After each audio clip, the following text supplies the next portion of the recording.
Know what, y'all? I'm gonna be honest with y'all. Hello again.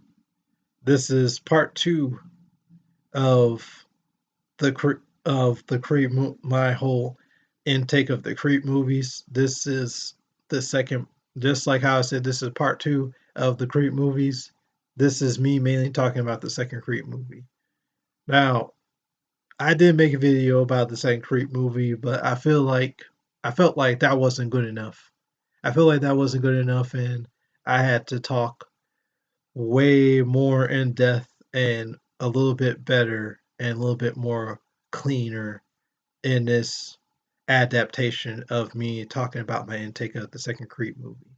Now let me begin and how I saw the second Creep movie. How what I saw in the second Creep movie, long story short, was and what I got from it was just long story short, it was all another but a grudge match in the second Creep movie. And on top of that, it was about basically two sons that became two pretty good formidable fighters.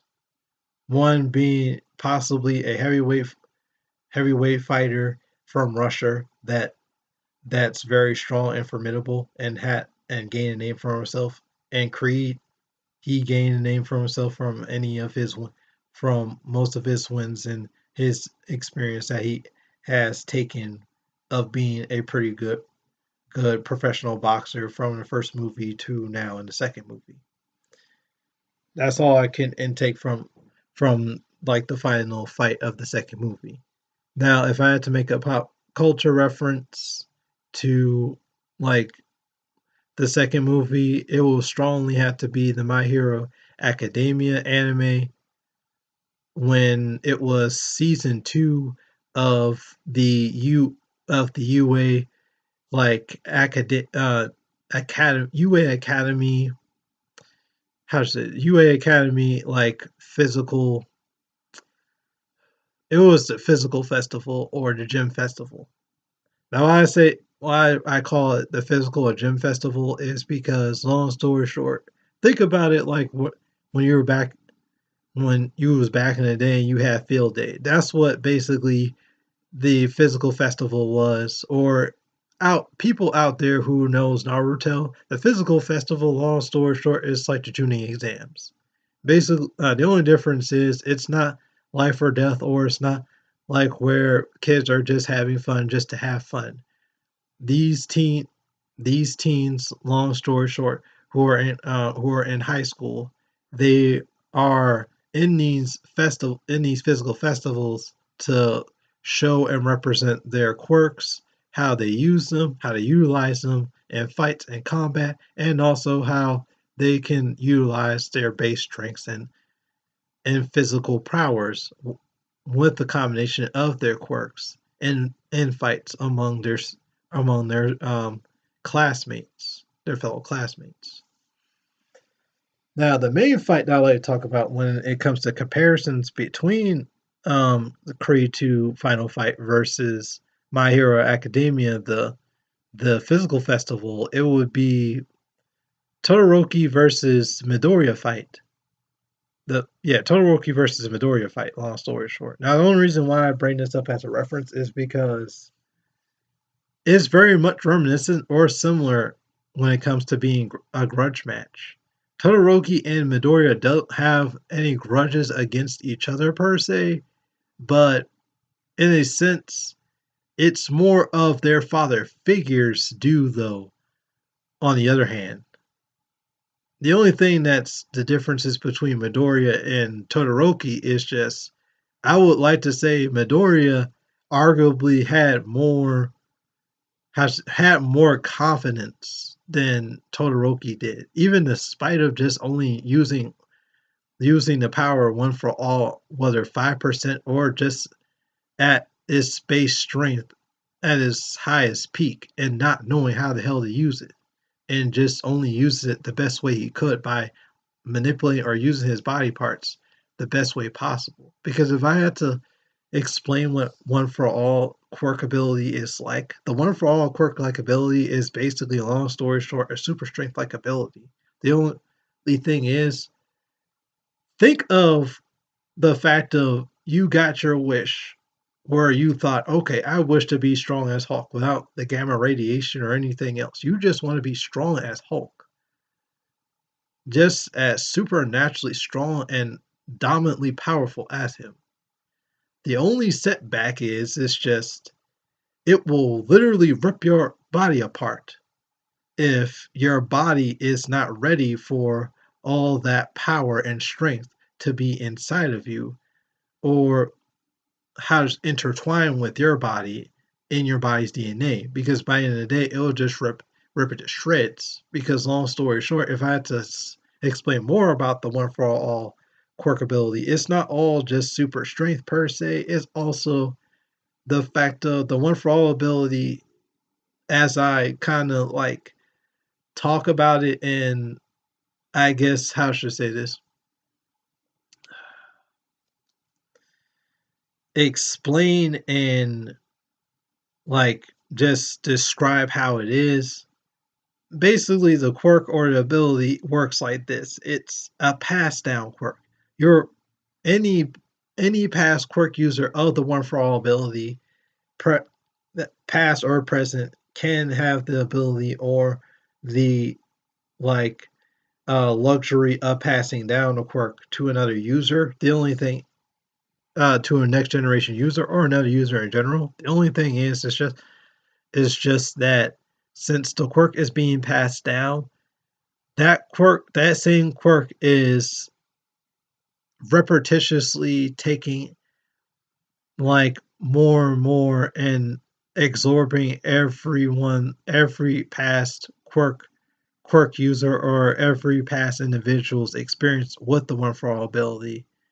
Like it's taking it in like a sponge, and then just as the past old user passes it on to another user, the new user gets not only the past user's same past strength, but that same past old strength is just going to be it's going to be multiplied 10 times full per se or 20 times full per se. Like for example, All Might's 100% to the new user can be honestly 50%, if I had to say it like that. Like if the new user goes 50%, he can do just as much as damage as All Might, like by possibly wrecking it.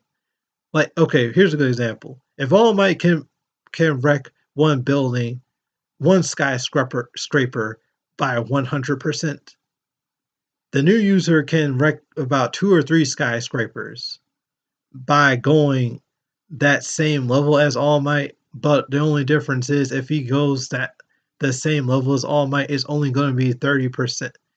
It's only going to be like 50% or so.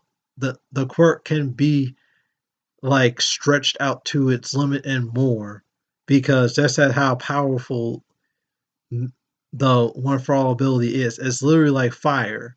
You passing out fire. It can just basically spread your body and allows you to become more stronger and stronger as you pass it down to a new generation to new generation. And if I had to say something about more correlation with the Creed to any of the Creed movies to My Hero Academia, whether it be the second Creed movie or the first Creed movie, that's what I would like to talk about when it uh, as a detail or as another attribute with these two movies, it would be just a relationship building. The relationship building between All Might and Midoriya in comparison with like Rocky and Creed, only just to try and net the two pop culture reference with the Creed movie itself. Because long story short, just like how Rocky train Creed, and it wasn't easy training Creed because long story short, you can't make a perfect or a good formidable fighter or boxer in one day. It takes days or it takes time for a person to be at their physical peak or stronger to break their limits of physical strength to agility of becoming a better fighter. And even at that, when you're at your peak, sometimes it's not it doesn't even stop there, because by the end of the day, you being a fighter or you being in any type of physical sport of any kind, you're pushing your body to its limits and going harder and harder so you can like build on your body more and more and making yourself more formidable as a fighter itself. That's what Rocky and Creed relationship was. Just like All Might and Izuku's relationship was with when All Might made the decision of giving the One for All ability to Izuku, because All Might knew that by the end of the day, that if I passed on this ability to this man, I'm going to have to train him, not only because as his coach, but also because of the fact of that quirk is a strong, dangerous quirk.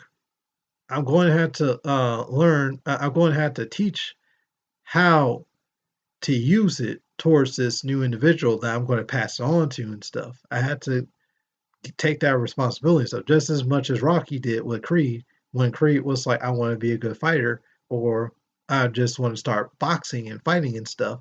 That's what happened.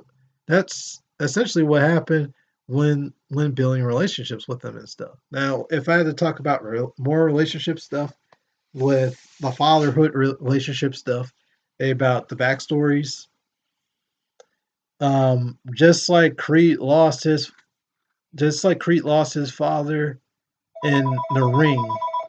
Hold on. Sorry, I'm back, y'all. And also, I finally fixed my light. But back to what I was stating though. It's just honestly, when it comes to the fatherhood relationships, just like how Creed lost his father in the ring. Honestly, if I had to say something about Midoriya's life with his family, I would like to say that nah, Midoriya didn't per. We don't know, but long story short, his father isn't around in the series of My Hero Academia. Like we don't know who his father is or where he is and stuff. So either he could be dead or he could be alive or he could be somewhere else, depending on the circumstances. But yeah, we don't know where he is, long story short.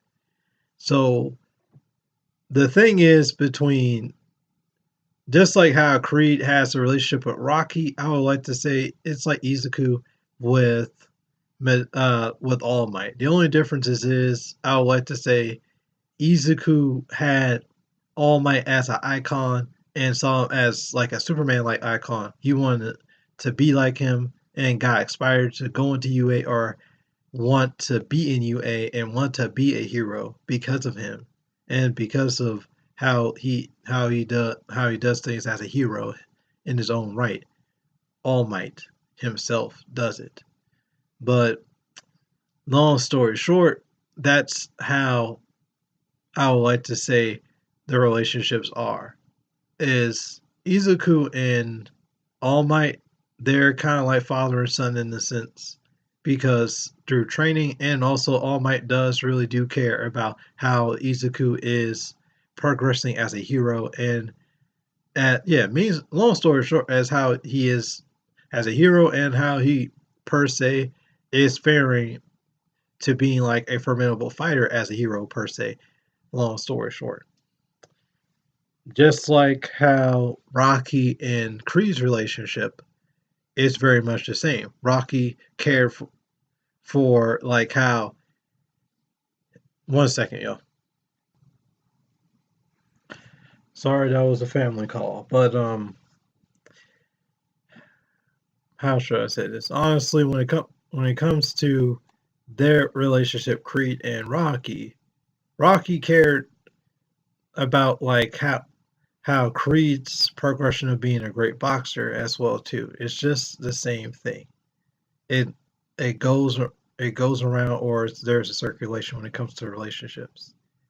Now, when it comes to the adversary sides, when it comes to relationships, like I said before, I'm not a big sports fan. I don't know much about the past or whatever. But if I had to say something about Todoroki's relationship with his family, I would like to say him and his father's relationship, oh Lord, that is a very complicated, messed up relationship. Only because his father was not good.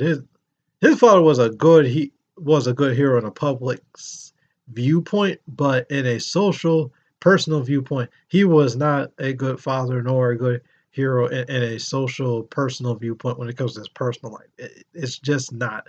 His whole existence wasn't actually, and that's where I like to point out a little bit more about the grudge match between Creed and this dude this man from Russia. Long story short, in the second movie, it's just that honestly, Todoroki's father, Endeavor, Endeavor all was always jealous of All Might, and always thought that I always had like some type of, I guess I assume, of an inferior complex towards All Might, because he always felt like he always was better than him and always beat him and defeated him and stuff. So it gave him an inferior complex. Heck, him as a Endeavor as a pro hero is actually hero number 2 compared to All Might. He's second strongest compared to All Might, and that's what even gets on his nerves even more. And his just like his quirk being fire, it's his flary ambition of taking down All Might and giving him down a peg is what always, I guess, burns him up and flares him up a little bit. Honestly, when it comes to most of its like existence as his hero career, or being in the hero career, like organization itself.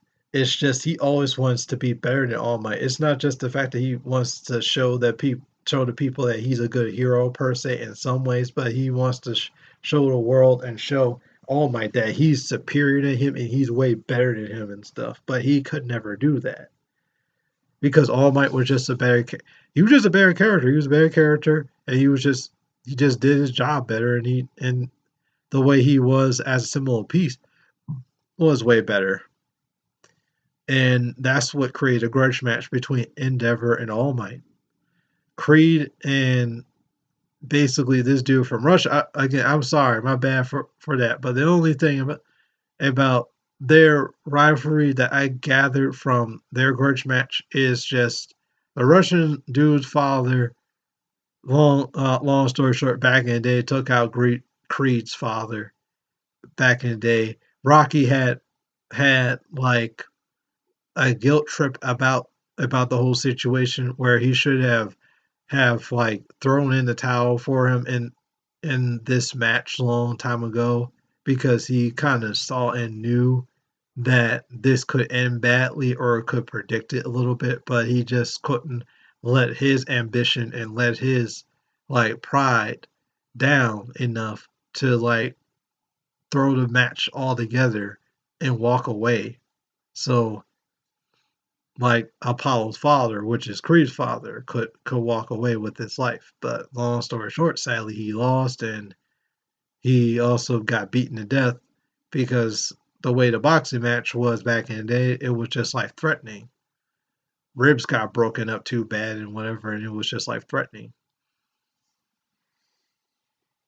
Now, when it comes to the more deeper into bread and butter, to like the main event between Todoroki and Midoriya's fight as a grudge match itself back in My Hero Academy, and in fact a mirror to the second Creed fight as a mirrorization.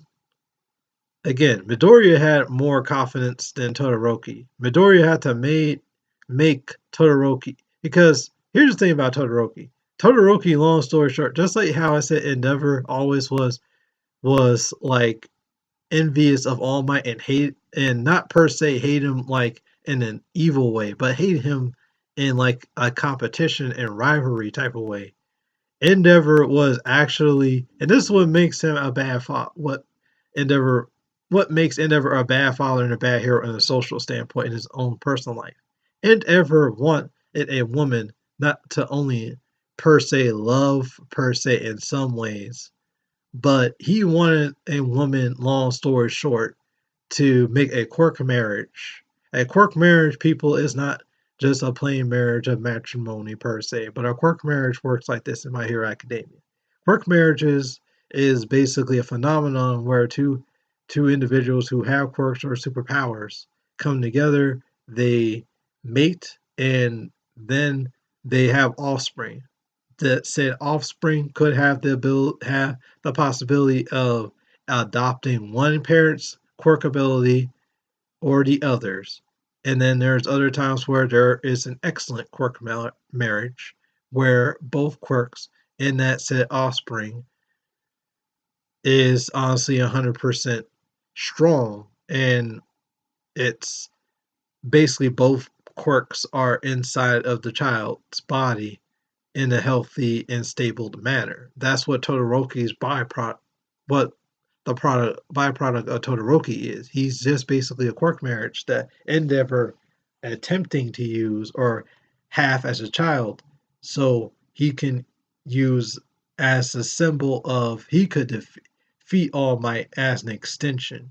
Because Endeavor always knew that Endeavor could never defeat All Might right there and then by himself, but by extension, he knew that he could he could basically defeat All Might by having an offspring and can have like a child that has two quirks that can take down All Might or show that Endeavor's genes in general can surpass All Might, long story short, because of that. Now, Izuku, when it comes to his training from All Might, along with Izuku's like good intentions as an individual, he teaches Todoroki that look, your fire sign is not your father's quirk. That is your quirk. You were born with it. That's in your body. It's your quirk. It's your power. It is whatever you want to do with it. It's not what your father wants you to do with it. It's not what anybody else wants you to do with it. That is your quirk. You take it and you be prideful with it and you use it correctly and you use it to the best of its abilities.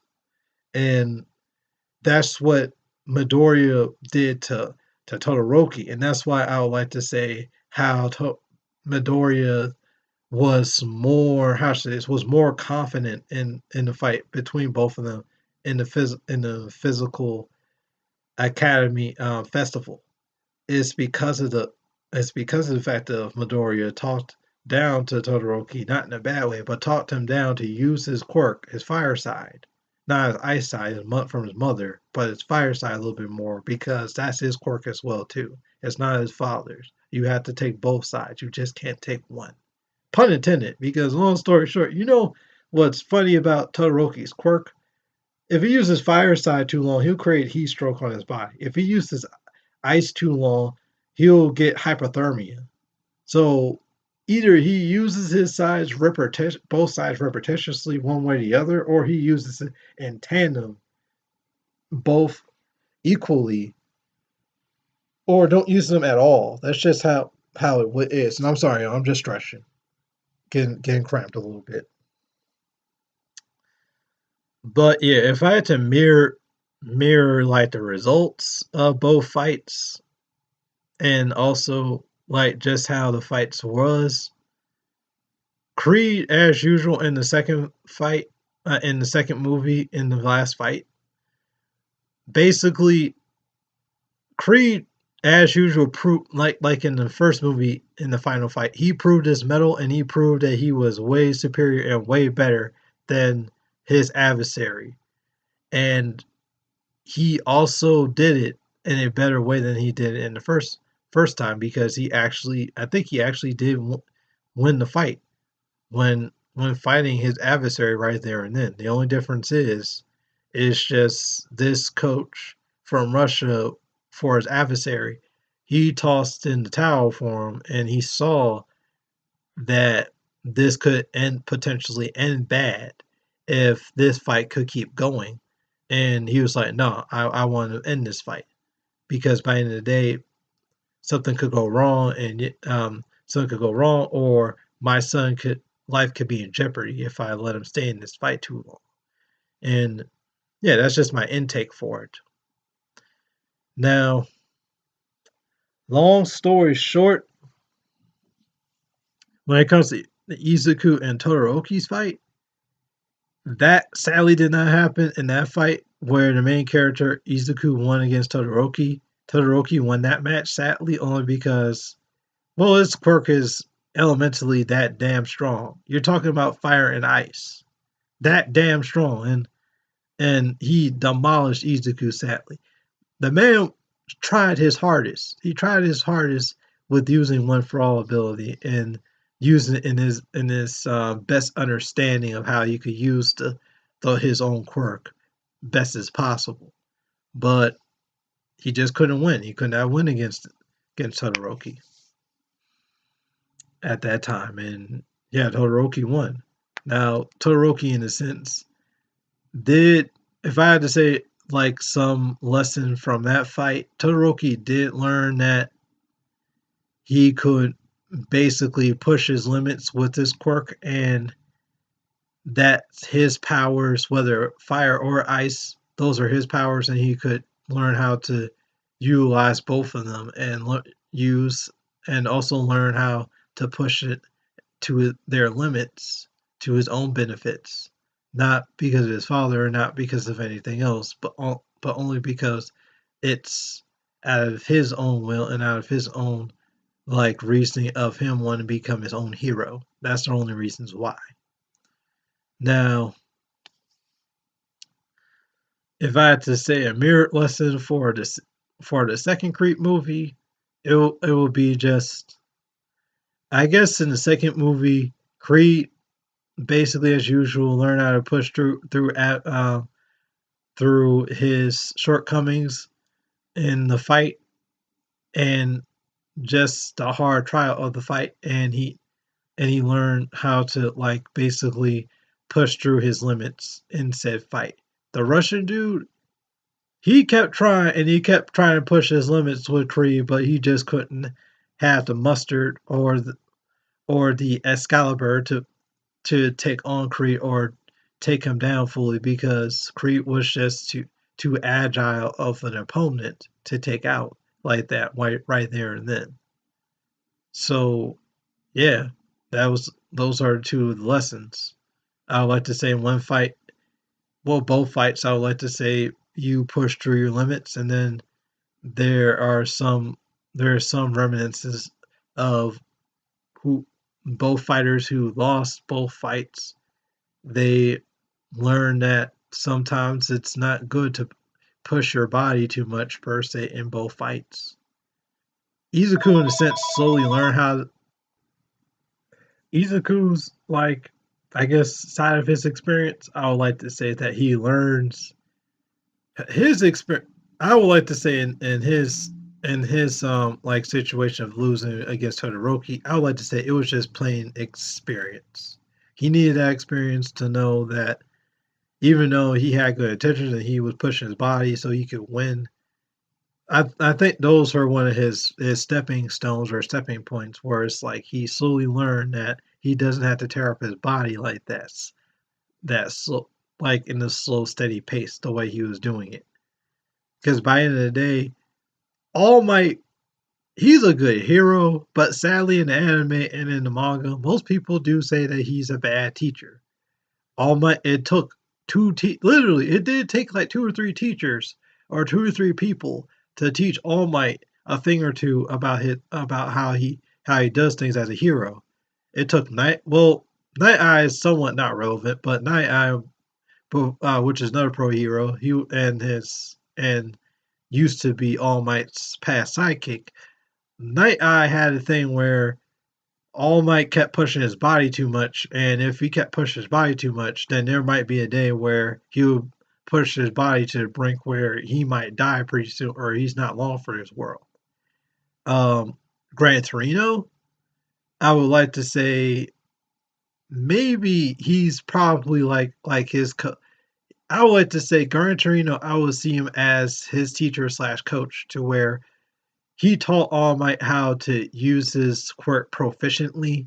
I don't know how proficiently, but he taught him somehow how to use One for All proficiently enough to where All Might is not using is not per se always putting his body at risk. He puts his body at risk in some way in situations, but he doesn't put his body at risk to the point where he lets his one for all ability control his body, but his body controls one for all itself. And his other teacher, which was the past user, I think her name was Nana. Nana, I would like to say she was more of like a teacher where she may have taught All Might to use the one for all ability a little bit by base, and also teaches him the fundamentals and the characteristics of a true hero and what he needs to do to keep those characteristics. And also a little bit, don't push your body too much to the limit unless you really need to as a hero. And Izuku, in a sense, he doesn't learn nothing from Nana because sadly Nana is not alive in My Hero, but Gran Torino, he does teaches Izuku how to repetitiously use one for all in a proficient, efficient way throughout his whole body, so he don't break his body parts like his arms or legs or his hands. Essentially, when using the ability, he could just spread the quirk all over his body, like how the Flash uses Speed Force all over his body or through his legs and body and stuff. He spreads one for all throughout his body, so it won't hurt him or breaks his body parts like paper mache. So yeah, Izuku learned in that and his fight with Shoto Todoroki that he could push through his limits, but don't push your body to limits where it can wreck your body to the brink. Just as much as the adversary in Creed, he learned in the sense, or his father learned in the sense that he shouldn't push his son's body to the brink to where he could die just as much as Creed's father died back then, and it just wasn't a good sight or was not a good situation. But that's that's my whole video. Please leave a like if you liked it. Please leave comments if you have any comments, and please subscribe if you want to subscribe. Thank you. Bye.